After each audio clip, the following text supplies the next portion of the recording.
Justice is a funny thing.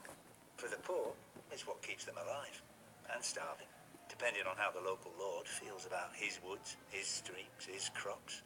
For the rich, justice is what you get if you're not careful enough or rich enough. Usually how it works is you commit a crime and the local lord sends his guards after you, or your victim's family kills you and the guards go after them instead, or you do nothing and the guards come after you anyway. Either way, someone is brought before the lord and he decides what's to be done. Could be a fine if you're rich enough to pay. Otherwise, it's the dungeons, the chopping block, or the wall. You'd think most folks would choose the wall. The north is nasty, dark and cold, but so are most dungeons, and every man knows how the Night's Watch earned their name. All they can do is watch. I don't blame the men who choose a quick chop, rather than life without one of its few joys. If you're in the capital, it's the king's justice who takes your head. Elsewhere in the south, the headsman of the local lord. But in the north, it's the lord himself.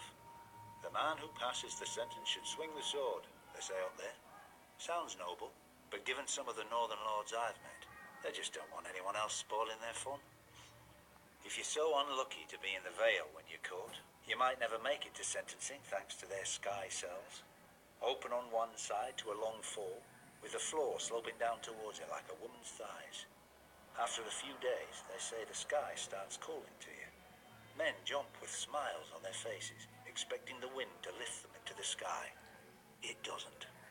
To think Lord Tyrion was one tit-shaped cloud away from death. Lucky for him, he was highborn.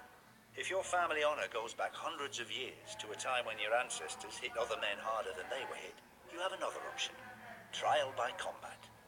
You either fight your accuser, or you both pick champions to fight on your behalf, and the gods will favour the righteous man. As long as he's also the strongest, the quickest, or the luckiest.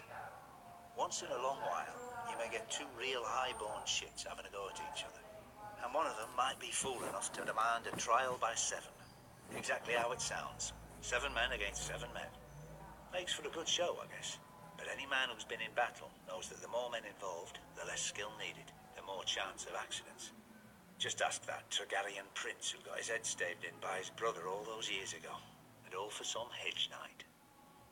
If you ever find yourself arrested in the 7 kingdoms, just remember that justice is up to the judge. Beg him for forgiveness, or pay him for it, or ask to be allowed to take the black. But remember that he doesn't have to let you. There are plenty of lords out there who think hands and heads are great decorations for their spikes. The Septons claim that justice is of the gods. Nice of them to keep it up there to themselves.